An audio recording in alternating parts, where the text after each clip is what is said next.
ఛార్జీలను తగ్గించాలని చెప్పి ఇవాళ ప్రభుత్వాన్ని ఇవాళ మేము డిమాండ్ చేస్తూ ఉన్నాం. ఇవాళ రాష్ట్రంలో దాదాపు విద్యార్థులు 15 లక్షల మంది ఇవాళ బస్సులో ప్రయాణం చేస్తూ ఉంటారు. ఒక్కొక్క విద్యార్థి మీద ఇవాళ ఒక ఆర్డినరీ బస్సులో 250 రూపాయలు ఎట్ ఏ టైంలో పెంచడం జరిగింది ఒక నెలకు. మెట్రో ఛార్జీలు మెట్రో ఎక్స్ప్రెస్కు 300 రూపాయలు పెంచారు. హైదరాబాద్ లాంటి నగరంలో ఎక్కువ మెట్రో డిలక్స్ బస్సులు ఉంటాయి. వరంగల్ లాంటి నగరంలో మెట్రో డిలక్స్ బస్సులు ఉంటాయి. ఎక్కువ మంది వల్ల ఆర్డినరీ బస్సులు ఎక్కువ అందుబాటులో లేకపోవడం వల్ల విద్యార్థులు మెట్రోకి వెళ్ళే అవకాశం ఉంటాయి. కాబట్టి వీళ్ళు చాలామంది బస్సు పాసులు కూడా ఆర్డినరీ బస్సులు కాకుండా ఇవాళ మెట్రో డిలక్స్ పాసులను తీసుకొని మల్టిపుల్గా ఏ బస్సులైనా ప్రయాణం చేయొచ్చనే ఉద్దేశంతో విద్యార్థులు ఇవాళ ఎక్కువ మంది మెట్రో డిలక్స్ పాసులు తీసుకొని వీళ్ళ ప్రయాణం చేస్తూ ఉంటారు విద్యార్థులు.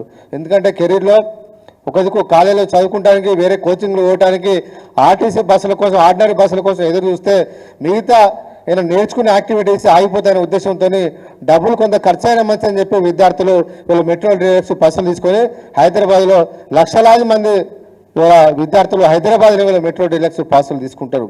అలాంటి విద్యార్థుల మీద ఇవాళ ప్రభుత్వం భారం వేయడం వల్ల దాదాపు నెలకు 350 రూపాయలు ఒక్కొక్క విద్యార్థి మీద భారం వేయడం వల్ల సంవత్సరానికి 630 కోట్ల రూపాయలు ఇవాళ విద్యార్థుల మీద అదనపు భారం పడడం ఇది సరైన పద్ధతి కాదని చెప్పి ఇవాళ ప్రభుత్వం డిమాండ్ ఇస్తూ ఉన్నాం. మీకు విద్యార్థుల మీద ప్రేమ ఉంటే వెంటనే తగ్గించాలని చెప్పి డిమాండ్ ఇస్తూ ఉన్నాం. ఎన్నికల ముందు మీరు చాలా హామీలు ఇచ్చారు. నిరుద్యోగులకు నెలకు 4,000 రూపాయలు నిరుద్యోగ భృతి ఇస్తా అని చెప్పారు.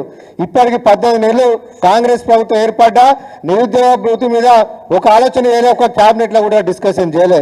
10 పాస్ అయిన వాళ్ళకు 10,000 రూపాయలు నెలకు ఇస్తా అని చెప్పారు. ఇంతవరకు దాని మీద నిర్ణయం చేయలే. ఇంటర్మీడియట్ వాళ్ళకు 15,000, డిగ్రీ వాళ్ళకు 25,000, పీజీ చేసిన వాళ్ళకు 1,00,000 రూపాయలు ఇస్తా అని చెప్పారు. చదువుకున్న అమ్మాయిలకు స్కూటీలు ఇస్తా అని చెప్పారు. ఏ దాని మీద ప్రభుత్వం విద్యార్థుల ప్రయోజనం కోసం విద్యార్థుల సంక్షేమం కోసం ఏ ఒక్క నిర్ణయం తీసుకొని ఈ ప్రభుత్వం ఇవాళ విద్యార్థుల మీద భారం వేసుడు మంచి పద్ధతి కాదని చెప్పి ఇవాళ ప్రభుత్వాన్ని ఇవాళ మేము ప్రశ్నిస్తూ ఉన్నాం. ఒక దిక్కు ఉచిత బస్సుల పేరు మీద మహిళలకు ఉచిత బస్సు అంటున్నారు. అదే కుటుంబాలకు వచ్చిన బడుగు బలైన వర్గాలు పేదవాళ్ళు మధ్యతరగతి కుటుంబాల మీద ఇవాళ భారం వేసే ప్రయత్నం చేస్తూ ఉన్నది.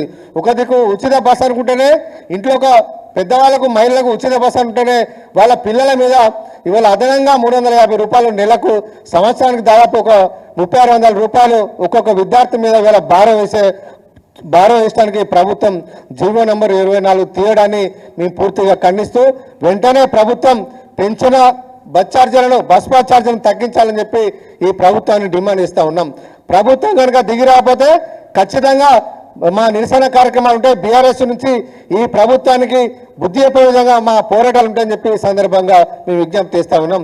ఒక దిక్కు రాష్ట్ర ఆదాయం కోసం విశ్వవిద్యాలయాల భూములు అమ్ముతారు, హెచ్ఈ భూములు అమ్మడానికి అది చేస్తారు, అదేవిధంగా హౌసింగ్ బోర్డు భూములు అమ్ముతారు, అదేవిధంగా మద్యం ఛార్జీలు వేస్తారు, అన్ని రకాల ఛార్జీలు వేస్తారు. కానీ విద్యార్థుల మీద కూడా ఇవాళ ఛార్జీలు పెంచి ఇవాళ ప్రభుత్వాన్ని నడుపుతారా అని చెప్పి ఇవాళ మేము ప్రశ్నిస్తూ ఉన్నాం.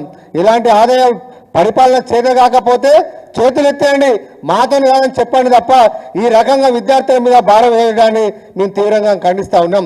కాంగ్రెస్ పాలన అధికారంలోకి వచ్చిన తర్వాత ప్రజల జీవన ప్రమాణాలు ఏమైనా పెరిగినాయా? ప్రజల ఆస్తులు ఏమైనా పెరిగినాయా? ప్రజల యొక్క జీతాలు ఏమైనా పెరిగినాయా? ఆస్తులు పెంచిరా? మీ పాలన వల్ల మీ నిర్ణయాల వల్ల ఎందుకు ఇవాళ విద్యార్థుల మీద మీరు భారం వేస్తారని చెప్పి వాళ్ళు మేము ప్రశ్నిస్తూ ఉన్నాం. ఈ ప్రభుత్వానికి చిత్తశుద్ధి ఉంటే ఇప్పటికైనా వెంటనే దిగి వచ్చి పెరిగిన ఆర్టీసీ ఛార్జీలను తగ్గించాలని చెప్పి విద్యార్థుల మీద పడే భారాన్ని ప్రభుత్వమే భరించాలని చెప్పి వాటిని మినహాయించాలని చెప్పి ఇవాళ రాష్ట్ర ప్రభుత్వాన్ని మేము డిమాండ్ ఇస్తూ ఉన్నాం.